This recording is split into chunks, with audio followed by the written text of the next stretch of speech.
You're listening to The Heart of You on Paris Underground Radio. For more great content, please join us on Patreon.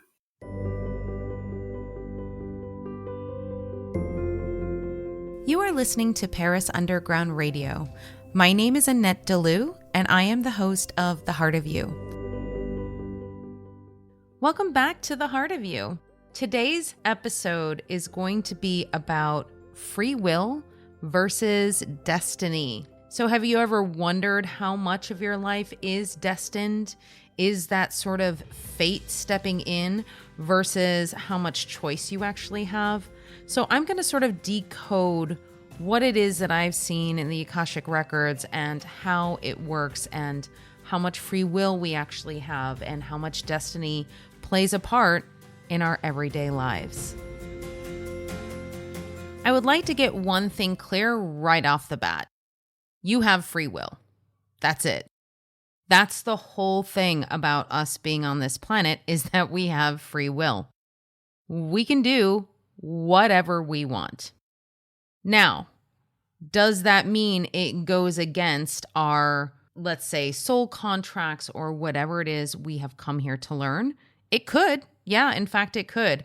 And actually, it could send you down sort of a path that is not particularly good for you in regards to what you're supposed to be here learning and that sort of thing. So I want to just be clear that, yes, we do absolutely have free will in every single choice that we make. But I'm sure you all know, as well as I do myself, I've been through this myself where I have decided, I'm just going to do this.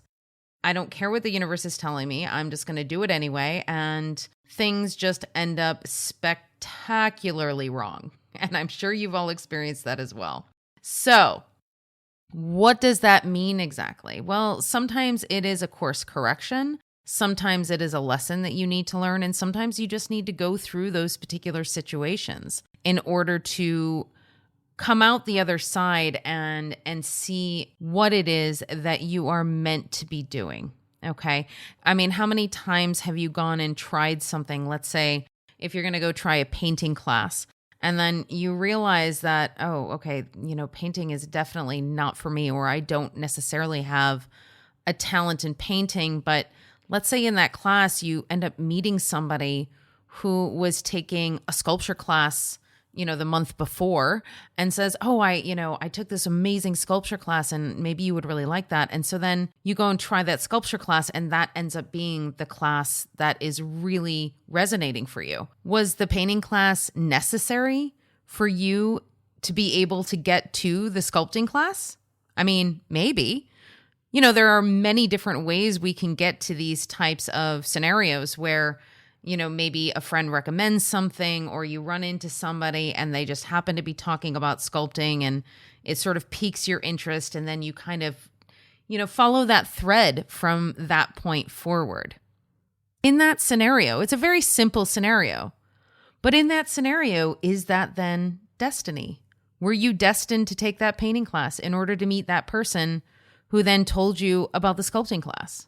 I feel that particular way of living is just following the little breadcrumbs of the universe. So the universe is always going to give you little breadcrumbs of the sort of best direction for you to take.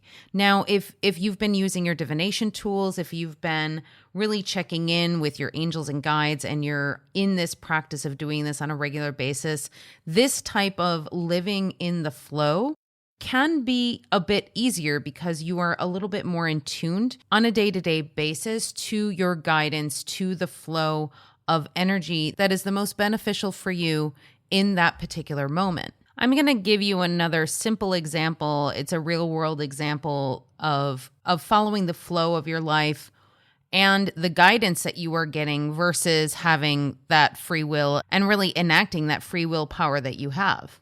So last summer, I was in the south of France with some friends on vacation, and we were having an absolutely lovely afternoon, and it was just flowing. Everything was going great. And I had a session with a client later on that evening. So I came back to the Airbnb where we were staying, and basically decided that I was going to do this session outside because it was a gorgeous day. The sun was shining. It was just absolutely spectacular. And there's no reason why I wouldn't have done this session outside. Meanwhile, my guidance is telling me, do not do this session outside. And I could not think of any logical reason why going outside and doing this session was a bad idea. So I basically said, okay, guidance, cool. I get it. I understand that you're telling me that I should do this session inside, but I really don't want to. I'm going to go against the guidance that I'm receiving, and I'm going to go outside and I'm going to start this session. And that's exactly what I did. So I went outside, I set up the little chaise lounge outside and, kind of got myself comfortable, set up my phone, everything else was great. Started the session. And as soon as I started going into the meditation for this woman's Akashic Records session, all of a sudden, I just started getting eaten alive by mosquitoes. So I was like, oh man, that's not going to be comfortable. So I actually had to excuse myself during the session and ask her if it was okay if we paused for, a couple minutes while I relocated back inside so we could then continue the session, because there was no way that I was going to be able to continue doing the session while I was getting eaten by mosquitoes. So that's just a really, really simple example. It was something that wasn't very detrimental to anything. Like, it didn't affect anything. It was just one of those moments where I executed my free will and said, you know what? No, I'm going against the guidance that I'm receiving, and I'm just going to do what I want to do. And so, of course, we have that free will. We can do that. But then there are consequences, and there are other things that happen that we don't expect, because the problem is when you are tapped into your guidance and you already know these things, it's really hard to rail against that guidance. When you do, you get this sort of proof that, okay, so if I go against my guidance, then, this particular consequence is going to happen. And so you experience this more and more and more times, and you get proof of this each and every time you go against your guidance. When this happens, it sort of starts to train you to say, okay, well, when my guidance comes through, either through my angels or my higher self, I'm definitely going to follow it no matter what. So what then? Does that mean that you are no longer executing your free will at all, ever? That you're basically just following the flow of what your angels and guides and what your higher self is telling you to do? In a way, yes.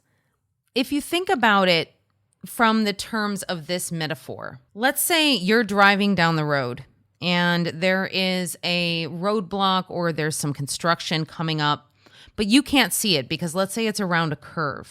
Think about your guidance as a friend who's driving, let's say, several kilometers in front of you, and all of a sudden they just call you and say, hey, there's construction up ahead. You might want to take a detour. You might want to take a different road because right now I'm stuck in traffic. So if you think of your guidance as that little friend that has the little heads up, that knows what's going on ahead of time, that can warn you about things that are going to be coming up, it's not necessarily that you're letting go of your free will. It's that you're getting a little assistance along the way, which to me is a really beautiful way to live. And that brings up the question of, well, is there only one path? And the answer is absolutely not. There are so many paths that we can take. So it's not just that there is one path that is sort of in our highest good or the best path for us in that moment in time. There can be many different scenarios that are really spectacular for our growth, for our learning, and just for our personal human experience overall. And I've talked about this before. This is why when you start getting into future telling and trying to get messages for what's going to happen in the future, that's why it can get a little tricky, is because there are so many different timelines that could potentially play out based on what you decide to do.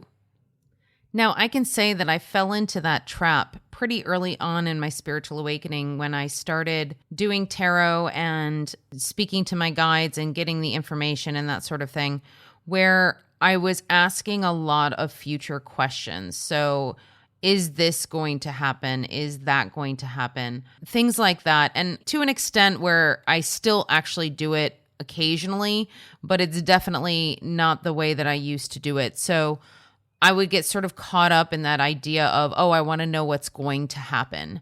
So I would ask my angels and guides, oh, is this particular thing going to happen? And what you have to realize is that in that moment, let's say I was asking about an apartment. So am I going to get this apartment or move into this apartment? Maybe at that point, the answer was yes, because I haven't actually looked at a few more apartments. And once I did that, then maybe one of those other apartments that I would see in the future would actually be better for me and that I would like much better to have. In which case, the answer was yes, yeah, that is the apartment that you're going to get, but in this moment. But tomorrow, that can change because you might see something way better that fits all of your needs, as opposed to maybe the one that you were looking at now, which only fit maybe 75% of your criteria. So it's for that reason that we can sometimes give our power away to things like tarot, to things like getting psychic readings or doing things like that. We can give our power away and feel like the cards or our guidance or our psychic messages know more than we do. And yes, that is the case to a certain extent, as I described, like the friend that is sort of lending a helping hand. But at the same time, if you are not asking the right questions and if you're not seeing the big picture, then you could actually be stagnating yourself by asking a particular question about the future and only getting one small answer when maybe there is a much bigger scenario that is unfolding for you that is a much better fit for the situation. So this is why going with the flow of your life and trying not to think too far ahead into the future, that's why living in the present moment is so important. And this is why so many people are talking about living in the present moment. It's because of this reason. Living in the present moment allows you to go with the flow of your life, of what is in your highest good to do on a daily basis. So then that brings us to destiny. So does that mean that if we're just coasting along in our little canoe down the river, and if you use the river as an analogy for your life, if you're going down your river in your canoe, are you just gonna sit back and just let life happen to you? Well, yes and no. You have certain points in your life that are in fact predetermined. So there are certain people that you are meant to meet. There are certain experiences you are meant to have. And those things are written in your soul contract. Now, again, going back to the free will piece, can you make the decisions in your life that will sort of take you off of that river and maybe you end up in a pond somewhere? Yeah, you could. You could actually completely derail what the trajectory of your life was supposed to be. And you may not meet the people that you were supposed to meet, and you may not do the things you were supposed to do. However, you know as well as I do that the universe has a really beautiful way of pushing us back on our path too when we're sort of going off in the wrong direction. Are you looking for a new book to read? Because I know I always am.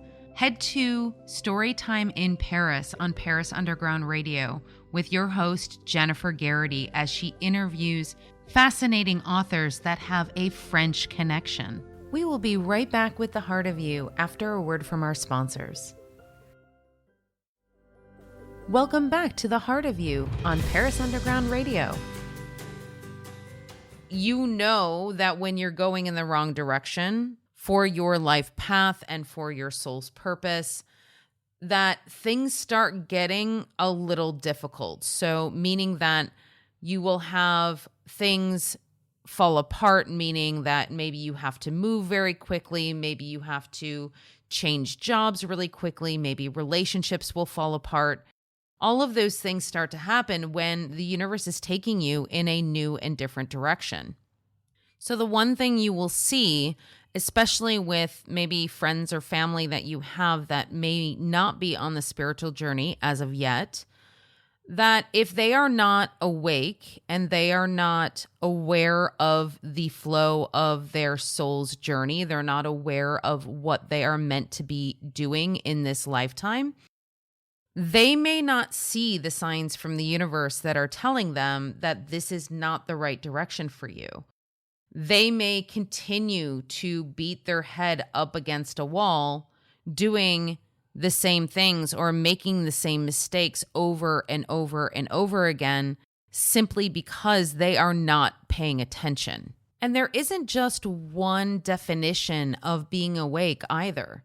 So you could be completely awake about certain aspects of your life and about spirituality and about your purpose and everything else, but there are probably things that you have in your life that you're not quite looking at or that you're not aware of yet. I had one of those things for a very, very long time, and this was sort of ongoing throughout my spiritual awakening, and this was part of my awakening process.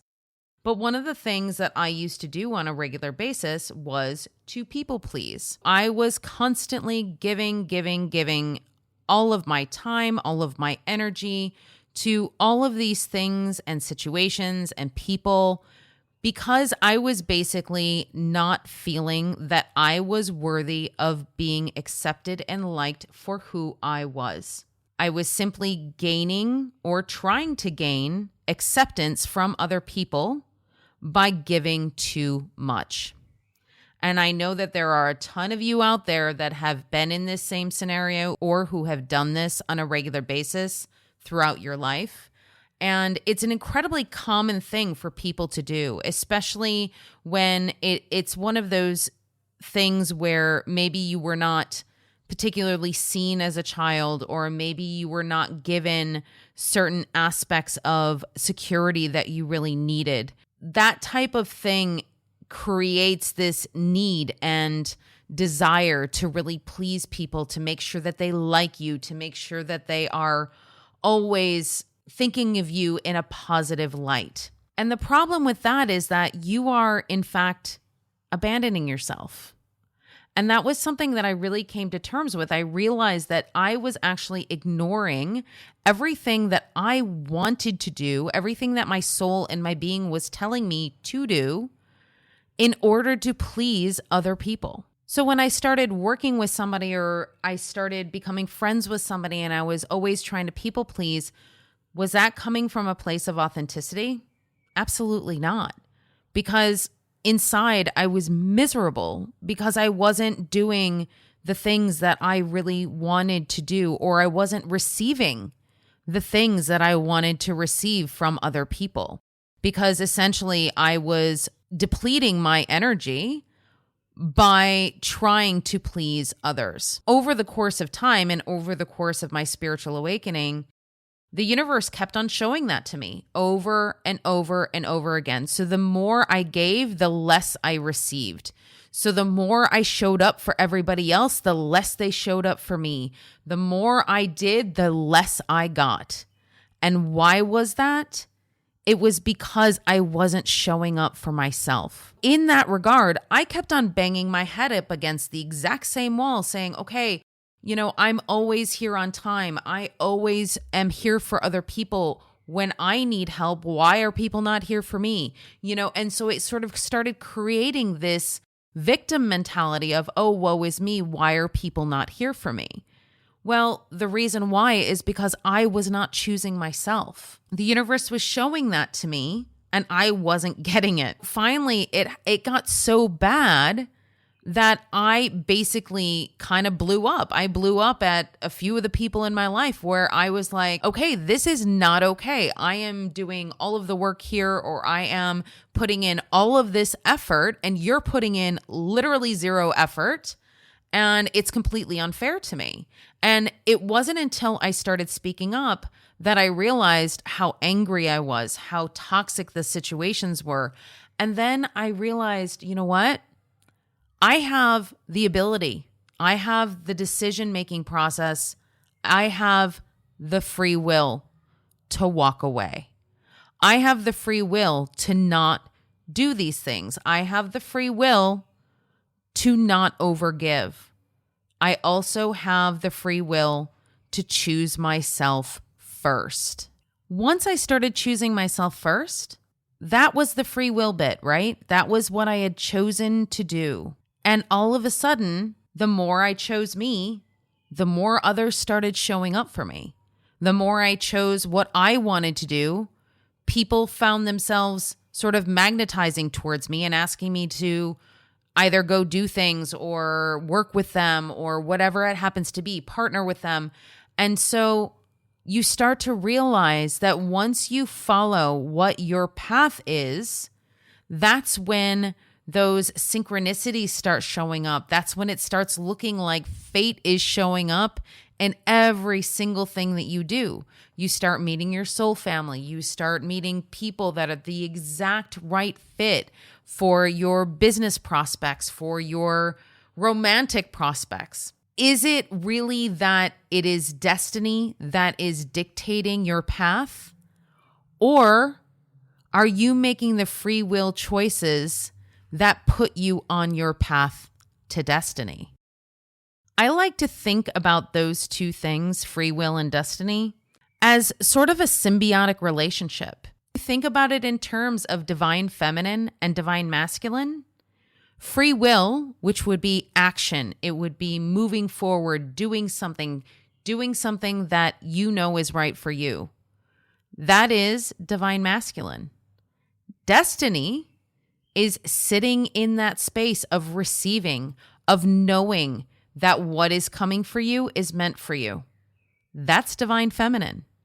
So if you want to think about free will versus destiny as actually divine feminine and divine masculine harmonizing together in one space, doing that beautiful dance that those two energies do to be able to help each one get to exactly where it needs to be, then you don't actually have to think about, oh, am I exercising my free will or am I just following destiny? Because you're doing both at the same time, always in balance. And if you're not, the universe is going to show you, right? I mean, whether or not you are the person who believes 100% in destiny and basically just sits back and does nothing and just expects everything to come to you and say, well, it's destiny. This is meant to happen, so I'm just going to sit back and wait for it to happen. Well, that is being 100% in your feminine energy. But if you're just always in your feminine energy, that's going to create an imbalance eventually, right? So eventually you do have to take some sort of action. You do have to do something. You can manifest. You can sit in that beautiful divine feminine energy and call to you all of the things that you desire to have within your human experience. But if all of these opportunities are being presented to you by the universe and you're not taking action or you're not taking the opportunities, then basically you are going to be waiting for a very, very long time. This episode, I wanted to illustrate to you how important it is to use both your free will as well as destiny in order to get the most balanced and the most beautiful outcome you can possibly have for your own experience in this lifetime. Now, here's the big question. How do you know when something is destined? How do you know when it's time to take action? Well, that's all about your intuition. That's all about instinct. That's all about your guidance. And I want to assure you that if something is meant for you, so if something is written in your soul contract and you are in the flow of your life. You're not resisting. You're not going down a wrong path. I will guarantee you that you will not miss it. You will not miss what is meant for you. So you can relax and not worry about possibly missing the love of your life or possibly missing a really great job opportunity or career that you know that is meant for you.